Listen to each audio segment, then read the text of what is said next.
Welcome to this Temple Update exclusive. I'm Chase Sr. here with Stephen A. Smith of ESPN. Stephen A., how are you? And thanks for spending a couple minutes with us. Great to be here, man. How you doing? Doing fantastic. And it's a packed house here at the Howard Gittes Student Center for your speech. What's the message that you're trying to convey and get across to some of these students that want to be in the broadcast journalism industry? Just from a motivational perspective, understanding the trials and tribulations that are inevitable, understanding that you've got to persevere, you've got to be about the business of going for yours.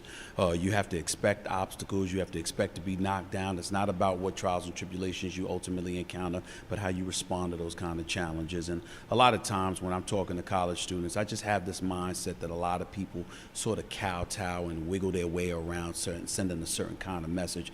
And I'm not known for doing that. I don't have time for that. I'm not wasting my time with that kind of nonsense. I'm going to say it how it is, and I'm going to let them know exactly what is waiting for them, what they're going to encounter, and how they need to prepare themselves to overcome those challenges that are inevitable. Those are the things that I speak about when I talk to college kids.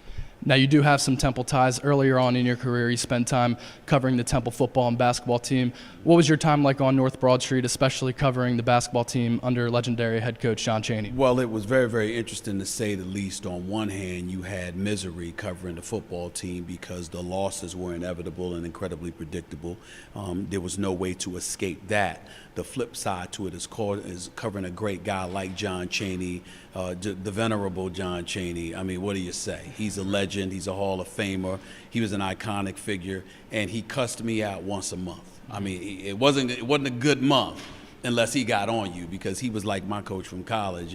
If he got on you, if he messed with you, if he cursed you out, that means he loved you. If he didn't say anything to you, that means he had no use for you.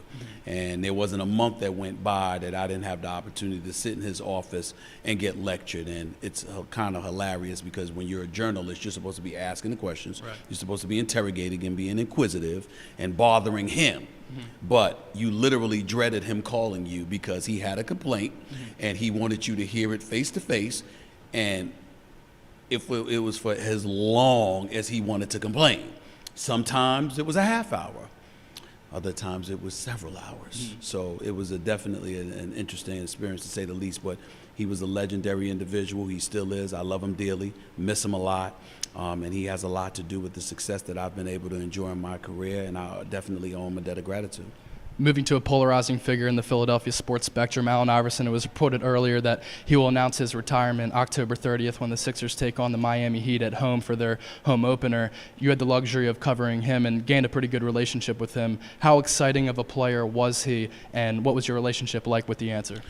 One of the most electrifying players, professional athletes I've ever seen in my lifetime. Truly an honor and a privilege to cover him.